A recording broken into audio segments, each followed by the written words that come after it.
Assalamualaikum warahmatullahi wabarakatuh. Saya Anggita Salsa Cahyani beserta dua teman saya, Arina Indianita dan Wian Azrilia. Kami dari kelompok 2 akan membahas tentang penerapan fungsi non-linier.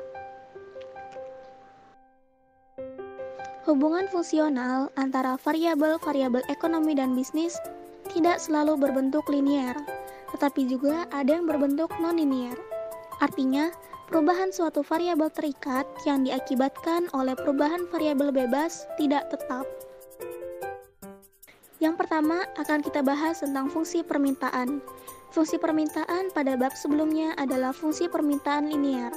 Namun, pada bab kali ini akan kita bahas fungsi permintaan non-linier yang berupa fungsi kuadrat dan fungsi rasional. Yang pertama akan kita bahas yaitu fungsi kuadrat. Bentuk umum fungsi permintaan kuadrat P sama dengan F dikali Q adalah P sama dengan C ditambah B dikali Q dikurang A dikali Q kuadrat, di mana P merupakan harga produk, Q merupakan jumlah produk yang diminta, A, B, dan C adalah konstanta, dengan A kurang dari 0. Karena parameter A kurang dari 0, maka parabola akan terbuka ke bawah. Seperti gambar yang dapat kita lihat, itu menunjukkan kurva permintaan, dengan sumbu X merupakan Q dan sumbu Y adalah P.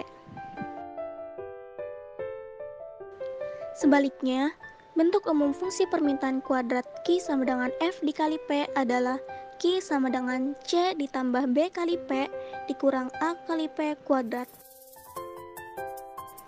Karena parameter A kurang dari 0, maka parabola akan terbuka ke kiri. Seperti gambar yang dapat kita lihat, kurva menunjukkan kurva permintaan, yaitu terbuka ke kiri. Selanjutnya yaitu fungsi rasional. Fungsi permintaan yang berbentuk fungsi rasional, bentuk umumnya ada dua macam yang biasa digunakan dalam penerapan ekonomi. Pertama berbentuk P sama dengan C per Q atau P dikali C sama dengan Q, di mana P adalah harga produk, Q adalah jumlah produk yang diminta, dan C merupakan konstanta positif. Bentuk umum fungsi tersebut, bila digambarkan maka kurvanya akan seperti gambar di bawah ini. Dapat kita lihat, di situ sumbu X menunjukkan Q dan sumbu Y menunjukkan P.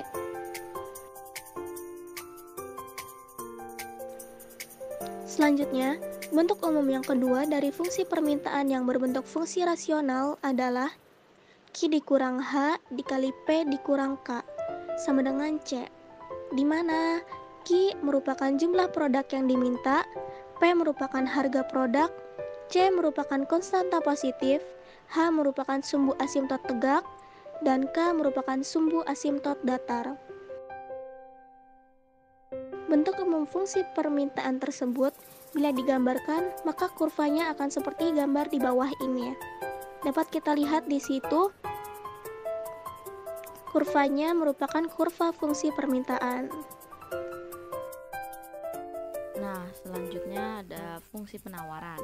Bentuk umum dari fungsi penawaran kuadrat P sama dengan FQ itu adalah P sama dengan C plus PQ plus AQ kuadrat, yang dimana P itu harga produk, Q adalah jumlah produk yang ditawarkan, dan A, B, dan C itu konstanta, dan A-nya itu lebih dari 0.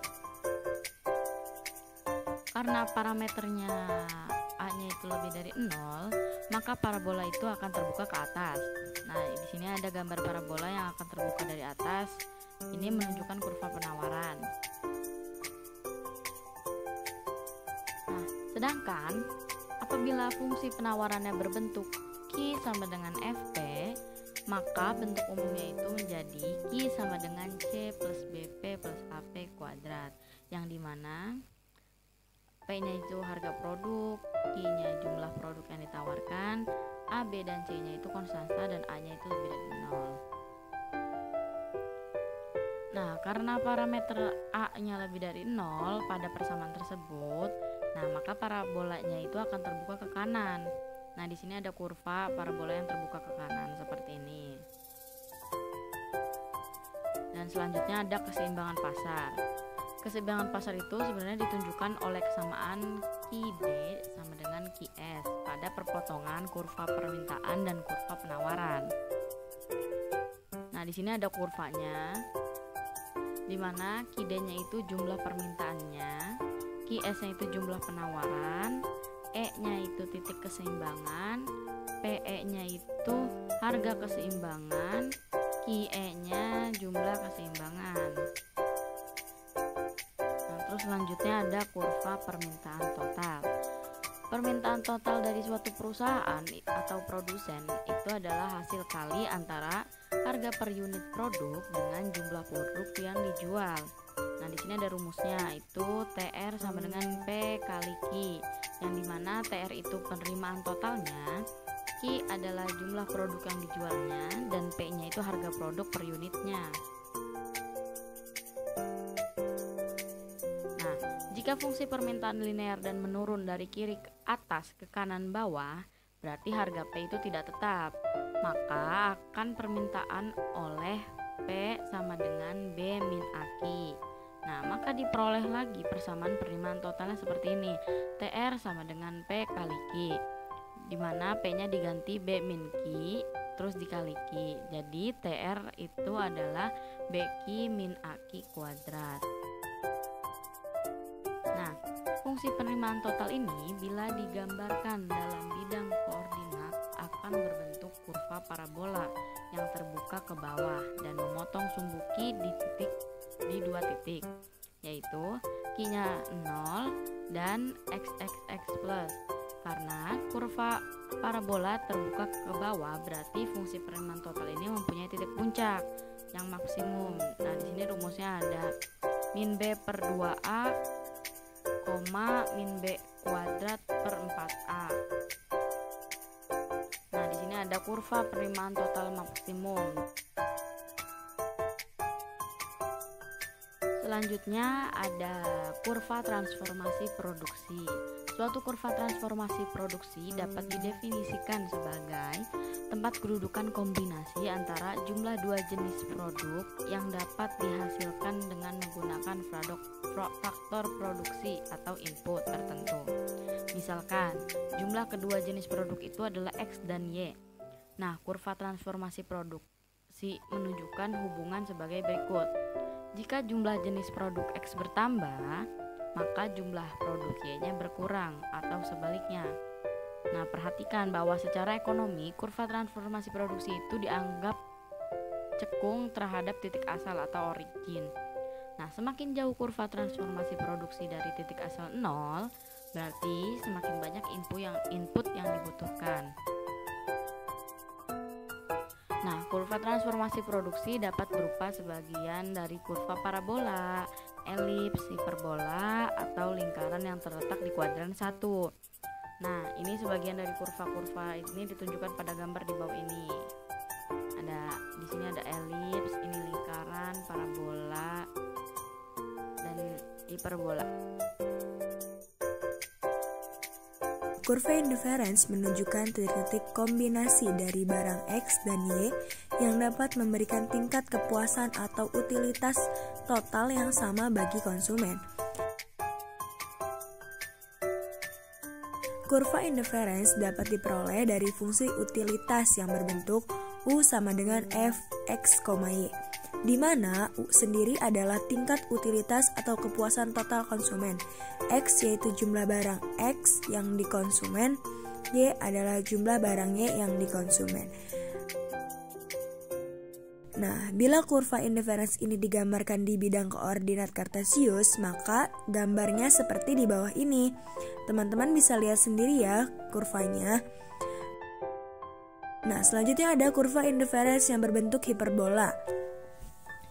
Lingkaran X kuadrat ditambah Y kuadrat sama dengan A kuadrat yang dititik pusatkan ke titik A, A sehingga rumusnya menjadi X min A dikuadratkan ditambah Y min A dikuadratkan sama dengan A kuadrat, atau X tambah Y ditambah akar 2X sama dengan A. Bila parameter A dalam persamaan X tambah Y tambah akar 2XY sama dengan A diubah, maka akan diperoleh sehingga himpunan kurva lingkaran. Tetapi yang dipakai hanyalah busur segi 4 lingkaran yang menyinggung sumbu X dan Y di titik A, 0 dan 0,A.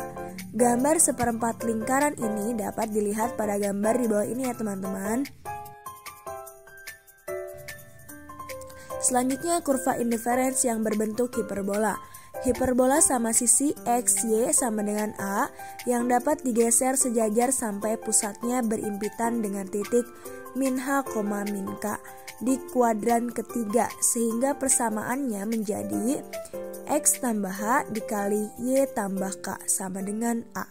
Sumbu asimtot tegak X adalah min H dan sumbu asimtot datar Y sama dengan min K. Titik potong sumbu X sama dengan A per K dikurang H, sedangkan titik potong sumbu Y sama dengan A min H dikurang K. Jika parameter A dalam persamaan X tambah H dikali Y tambah K sama dengan A diubah, maka akan diperoleh himpunan kurva hiperbola sama sisi.